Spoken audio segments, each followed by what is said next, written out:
Okay, so hello students, this is the second video or second problem of oscillation and waves, and this is based on the concept of Doppler effect.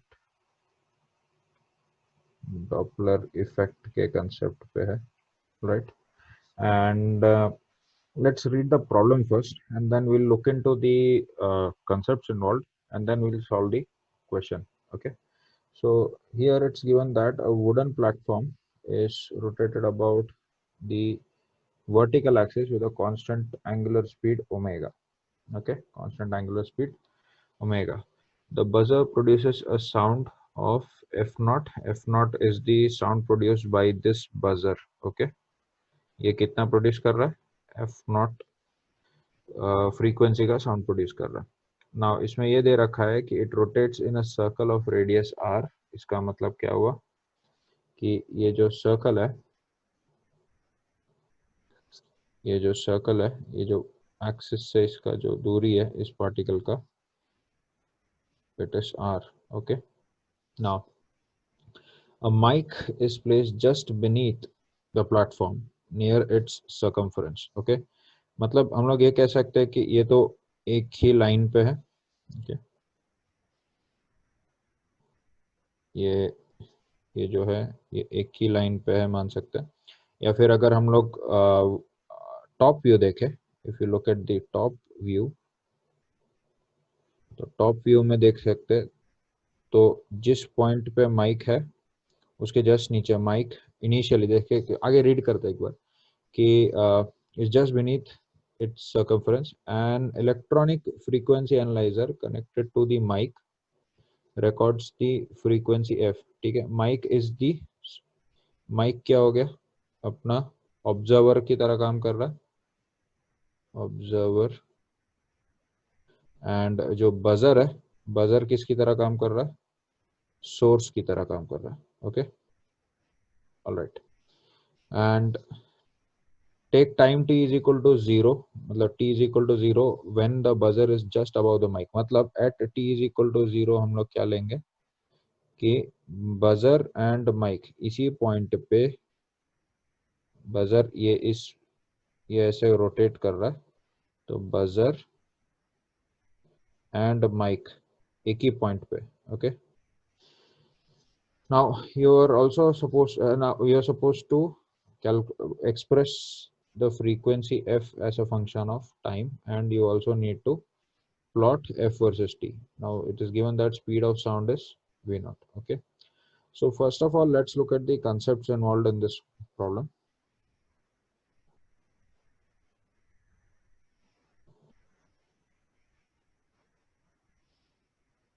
Okay, so the concept, first of all, the first concept that is involved is the concept of angular speed, which is quite easy.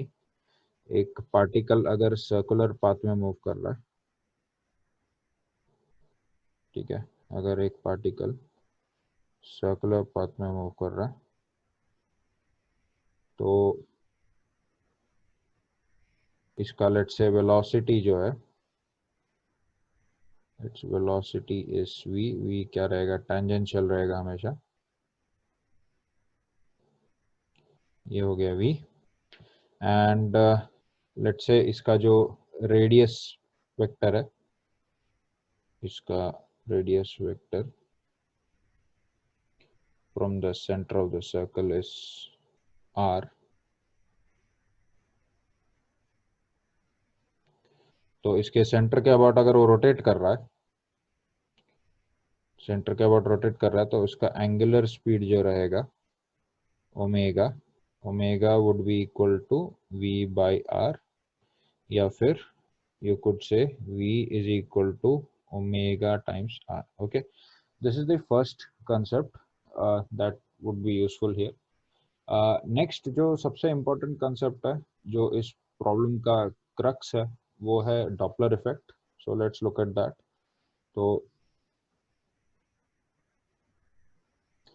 तो next क्या है? Doppler effect. तो Doppler effect क्या होता है कि जब एक सोर्स और एक ऑब्जर्वर होगा साउंड का, अगर ये एक सोर्स है और एक ऑब्जर्वर है, okay, let's say this source is moving with a velocity v, okay, and the observer is moving with velocity v naught, okay. ये अपना सोर्स हुआ एंड ये हुआ ऑब्जर्वर. नाउ जो सोर्स है, नाउ ये जो अभी पढ़ रहे हैं, they have to be in line with each other, मतलब एक दूसरे एक ही लाइन पे है, ऑफ कोर्स एक ही लाइन पे रहेगा. इसका एक पहले फॉर्म देखेंगे कि एक ही लाइन पे रहेगा तो क्या रहेगा, and if they are moving at separate lines तो उसका क्या रहेगा. नाउ ये जो सोर्स होगा, it is creating wave sound waves of frequency f naught, okay. Source is creating sound waves of frequency f naught. Now ये जो waves होंगे, वो waves are traveling with a speed v, okay. By the way, velocity of the source ले लेते हैं vs, velocity of the observer ले लेते हैं v naught, okay. Now due to this relative motion, it is observed that कि जो observer है उसको जो फ्रीक्वेंसी मिलेगा वो दूसरा होगा, okay. There will be a difference in frequency. तो जो फ्रीक्वेंसी प्रोड्यूस हुआ वो है एफ नॉट, एंड जो फ्रीक्वेंसी क्या बोलते हैं रिकॉर्ड किया गया ऑब्जर्वर से वो है F. Alright, that is all because of this relative motion. तो इसके बारे में तुमने 11th स्टैंडर्ड में पढ़ा है, एंड इसमें तुम्हें ये मालूम होना चाहिए कि सोर्स के मूव करने की वजह से, due to the source motion of the source, wavelength change होगा, ओके. एंड ऑब्जर्वर के मोशन के वजह से क्या चेंज होता है, relative speed, relative speed of wave. तो देख सकते हो कि अगर मैं फ्रीक्वेंसी लिखूं, फ्रीक्वेंसी का फॉर्मूला क्या होता है, it is velocity by wavelength. तो ये कौन सा हुआ, वेव का velocity with respect to observer, velocity of wave with respect to observer, okay. And ये क्या हुआ, wavelength recorded. I could see that अगर सोर्स मूव करेगा, इसका इफेक्ट किसके वजह से होता है, इसका ये जो चेंज होता है, this one, this changes because of source, okay. Source अगर मूव किया तो वेवलेंथ चेंज होगा, एंड अगर ऑब्जर्वर मूव किया तो वी चेंज होगा, okay. This is because of observer.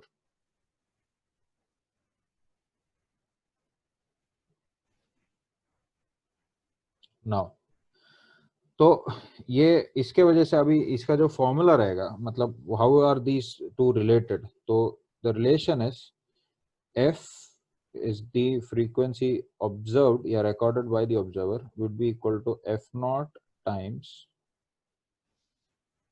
v minus v naught by v minus vs, okay.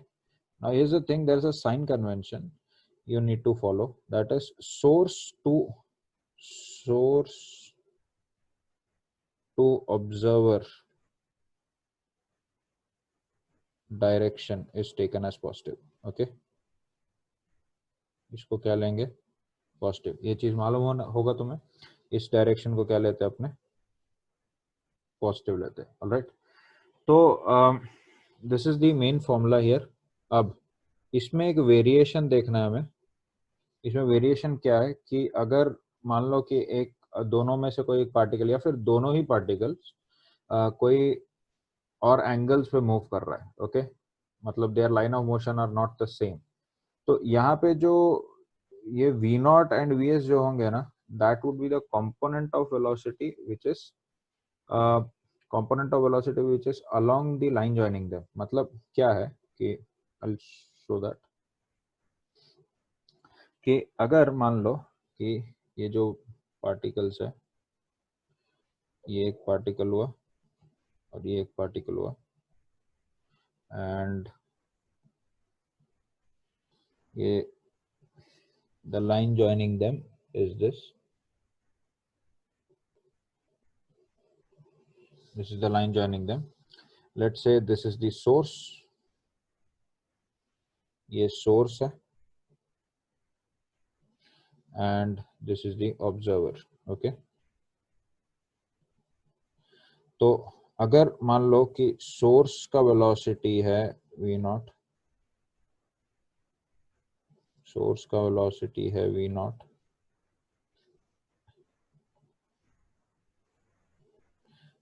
sorry vs, source का velocity vs, and जो observer है उसका velocity है किसी और एंगल पे v naught ले लेते, and the source is producing waves that is moving in space with velocity v. Okay, and ये f naught से प्रोड्यूस कर रहा है फ्रीक्वेंसी एंड ऑब्जर्वर जो रिकॉर्ड कर रहा है वो है f. ओके, सो इसको कब अभी कैसे सॉल्व कर सकते हैं, देखो इसको सॉल्व करने के लिए we need to take the components of these two velocities. मतलब क्या हुआ कि इस vs का ये जो कंपोनेंट होगा, दिस पर्टिकुलर कंपोनेंट, ये जो कंपोनेंट होगा along the line joining the two particles, ठीक है, एंड v नॉट का जो कंपोनेंट होगा इनको लेके करेंगे. ओके, तो ये क्या हो गया, this is vs cos of this angle. Let's say this angle is theta and this angle is phi. Okay, तो ये क्या हो जाएगा, vs cos theta हो जाएगा एंड ये क्या होगा, v नॉट cos phi हो जाएगा. Now the new form of Doppler's effect would be f equals f naught times v minus v naught cos phi by v minus vs cos theta. Okay, so that would be the form of Doppler effect for two particles that are not moving in the same line. ठीक है, या फिर not moving along the line joining their centers. Okay, so इस concept, इन दो concepts को use करके इस problem को solve करेंगे. तो let's solve the problem. इसमें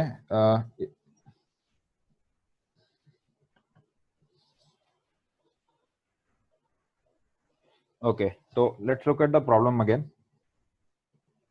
तो प्रॉब्लम में क्या दे रखा है तुम्हें कि ये जो है, ये बजर जो है, बजर एक सर्कुलर पाथ में मूव कर रहा है and at t is equal to 0 mic भी यहाँ पे, ये माइक है और ये बजर है. ठीक है, this is the buzzer and ये क्या कर रहा है, ऐसे ओमेगा से रोटेट कर रहा है. ऑलराइट, तो देख सकते हो कि आफ्टर सम टाइम वो यहाँ पे आ जाएगा एंड देख रहे हो कि इनका जो लाइन जॉइनिंग रहेगा, लाइन जॉइनिंग दीज टू, ये जो लाइन है इसका ये चेंज होते जा रहा है ना, और इनके वेलोसिटीज का, एक तो रेस्ट पे जो ऑब्जर्वर है वो रेस्ट पे, राइट. तो इस लॉजिक से हम लोग इस क्वेश्चन को सॉल्व करते हैं.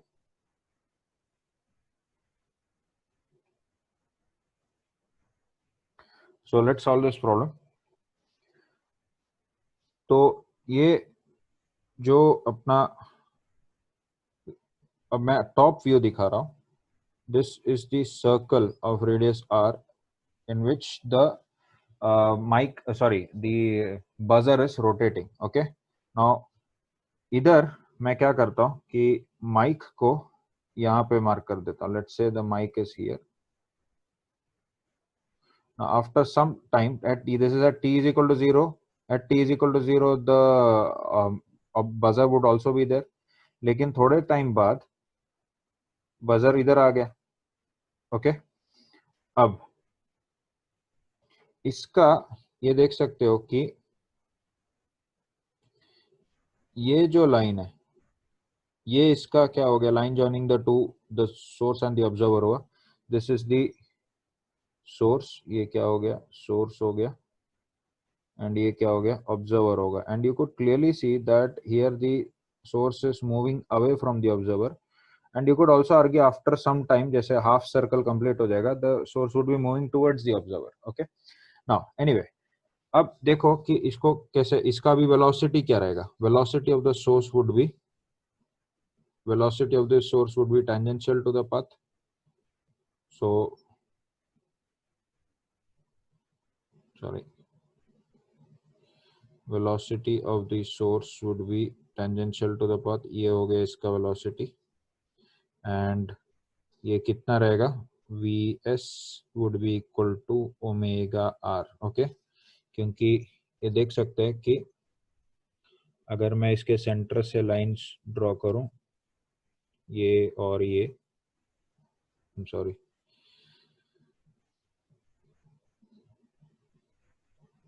ये दोनों लाइन ड्रॉ करो, तो ये जो एंगल होगा,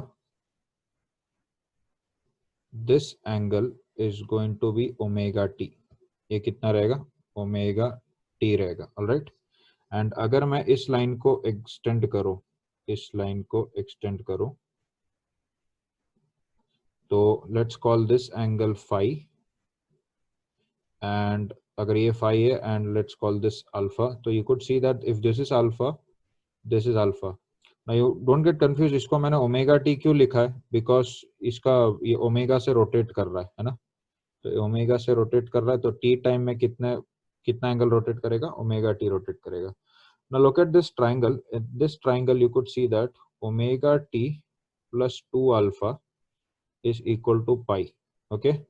एंड जो दूसरा चीज देख सकते हो कि ये एंगल 90 है, देख रहे हैं, ये एंगल 90 है, तो अल्फा प्लस फाई क्या होगा, alpha plus phi would be equal to pi by two. मतलब ये अल्फा को इधर सब्स्टिट्यूट कर दो, इन दोनों को सॉल्व कर दो, you will get that phi is equal to omega t by 2। okay, phi is equal to omega t by 2। now observer is at rest, मतलब velocity of observer v0 क्या है, 0 होगा। and इधर देखो, we'll go with the formula, what was the formula, sorry, what was the formula, f is equal to f naught into v minus v naught cos phi by v minus v S cos theta. ठीक है, ना ये तो general form है, ये तो general form है। उस केस में, उस केस में ये देख सकते हैं कि इस केस में थीटा कुछ और था और फाई कुछ और है, ये फाई है, ये थीटा है, तो don't get confuse with that, इस प्रॉब्लम में थीटा फाई सब अलग होंगे। ठीक है, तो इधर ध्यान से समझना, in this particular case you could see that v naught is zero, तो वी नॉट जीरो मतलब ये पूरा टर्म गया, राइट। एंड दूसरा वी एस का वैल्यू क्या है, ओमेगा आर।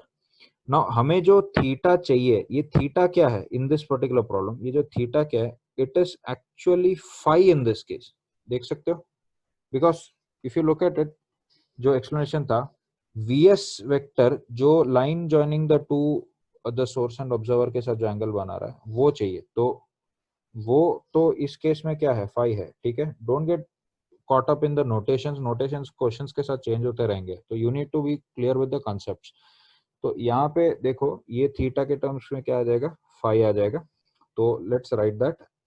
तो एफ क्या हो जाएगा, f would be equal to f naught into v minus, अच्छा वी माइनस जीरो हो जाएगा, by v minus v s का वैल्यू क्या है, omega r cos of phi हो जाएगा in this problem. Okay, now ध्यान से समझना इस चीज को, इस पर्टिकुलर क्वेश्चन में ये क्लियरली दे रखा है कि, I'll show that again, इस पर्टिकुलर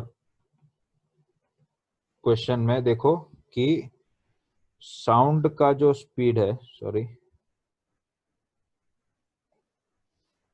साउंड का जो स्पीड है वो कितना है, वी नॉट लेना है। ओके, साउंड का स्पीड को क्या लेना है, वी नॉट लेना है। And frequency of the source तो एफ नॉट है ही, तो no problem with that. Okay, तो इधर से देखो क्या लिखेंगे अपने, v के बदले क्या लिखेंगे अपने, v नॉट लिखेंगे। Okay, don't get confused again, वो v नॉट जो मैंने पढ़ाते समय यूज किया था that was the velocity of the observer, but इस पर्टिकुलर प्रॉब्लम में v not is the velocity of the sound. Okay, so finally just plug in the values, what do you get, f is equal to f naught times v naught by v naught। हाँ, अब एक बहुत important सा चीज मुझे बताना है, मैंने क्या बताया था, सोर्स टू ऑब्जर्वर का जो डायरेक्शन है, सोर्स टू ऑब्जर्वर का डायरेक्शन, इस डायरेक्शन को हम लोग क्या लेंगे, पॉजिटिव, है कि नहीं, इस डायरेक्शन को पॉजिटिव ले रखा है, तो सोर्स तो देखो उसका उल्टा जा रहा है, मतलब सोर्स का वेलोसिटी एक्चुअली क्या होना चाहिए, शुड बी नेगेटिव, है ना, माइनस होना चाहिए, तो ये वो माइनस और ये माइनस मल्टीप्लाई होकर क्या हो जाएगा, प्लस, तो v naught plus omega r cos of omega t by two. Okay, so that is the answer, this is the answer of the problem, कि तुमसे ये पूछा गया था कि f as a function of time पूछा था, ये हुआ f, ये हुआ time. Okay, f as a function of time पूछा है, so that's the answer, I'll just write this again clearly। इसमें क्या आएगा answer, what's the final answer, final answer is f is equal to f naught into v naught, which is the speed of sound, by v naught plus omega r cos of omega t by 2। okay, this is the answer। now you've been also asked to draw the graph of this function, ठीक है, ये f versus time का graph भी plot करने बोला है, तो this might look overwhelming but it is not. अगर तुम ध्यान से देखो इसको, इसका एक क्वालिटेटिव ग्राफ चाहिए, you don't need to exactly draw the quantitative graph. तो इसमें देखो सारा जो खेल है ये इस पार्ट का है, cos omega t by to, ठीक है, तो कॉस का जो मैक्सिमम वैल्यू होगा, cos omega t by to, maximum +1 जाएगा, फिर एक मिडिल वैल्यू 0 लेगा, एंड बीच में -1 लेगा। Okay, so these are the range of that। तो f का मैक्सिमम रेंज क्या होगा, मैक्सिमम वैल्यू क्या होगा, f का मैक्सिमम वैल्यू क्या होगा, मैक्सिमम तब होगा जब डिनोमिनेटर सबसे छोटा हो, मतलब f naught into v naught by v naught minus omega r होगा। ओके, जब कॉस ओमेगा टी का वैल्यू -1 हो। और f का मिनिमम वैल्यू क्या होगा, f का मिनिमम वैल्यू होगा f नॉट इंटू, जब डिनोमिनेटर सबसे मैक्सिमम हो, मैक्सिमम होने के लिए कॉस ओमेगा टी को 1 होना पड़ेगा, so v naught by v naught plus omega r, and एक मिड वैल्यू ले लेते हैं, mid value that would be, देखो कि जब 0 होगा कॉस, इसका वैल्यू जब 0 होगा तो ये पूरा टर्म 0 हो गया ना, ये टर्म 0 हो गया, तो v naught by v naught cancel हो गया, एफ का वैल्यू क्या होगा, एफ नॉट। अच्छा, तुम सोच सकते हो कि ये कब होगा, जब फ्रीक्वेंसी दोनों सेम कब होगा, एक जनरल टेंडेंसी है ये सोचना कि जब ऑब्जर्वर और सोर्स एक ही लाइन पे, मतलब ऊपर नीचे होंगे तब होगा, सो दैट इज रॉन्ग। वो तब होता है जब क्या बोलते हैं उसको, सॉरी, इसमें जब उसका रिलेटिव वेलोसिटी क्या रहेगा, 0 रहेगा, मतलब ये अपना माइक हुआ, एंड डायमेट्रिकली ऑपोजिट जब अपना ये रहेगा, बजर रहेगा, और वो ऐसे जा रहा होगा, तो देखो वेलोसिटी का component along the line joining them would be 0, है ना, तो तब डिनोम ये क्या हो जाएगा, f would be equal to f not. Alright, so इसको अगर मैं, इसका अभी मैं ग्राफ प्लॉट करता हूँ, if I plot the graph, कैसे रहेगा देखते,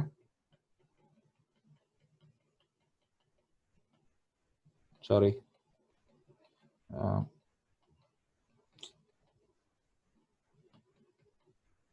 ओके, तो इसका अगर ग्राफ प्लॉट करो, तो पहले हम लोग क्या कर देंगे, एक अपना ये हो गया वाई एक्सिस,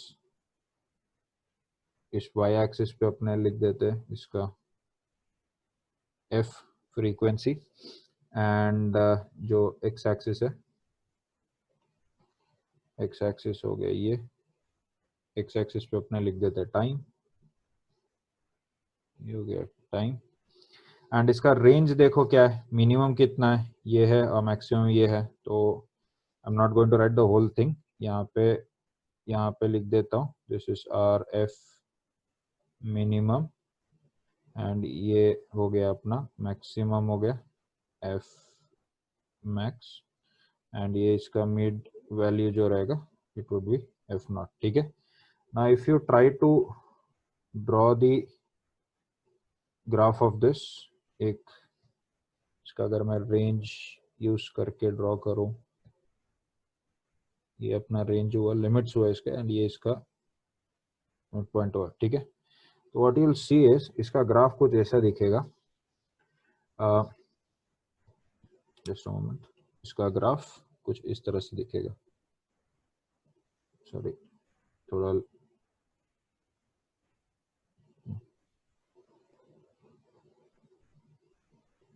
इस तरह से, एंड देन यहाँ से there will be a sudden drop, okay, उसके बाद again the cycle continues, okay.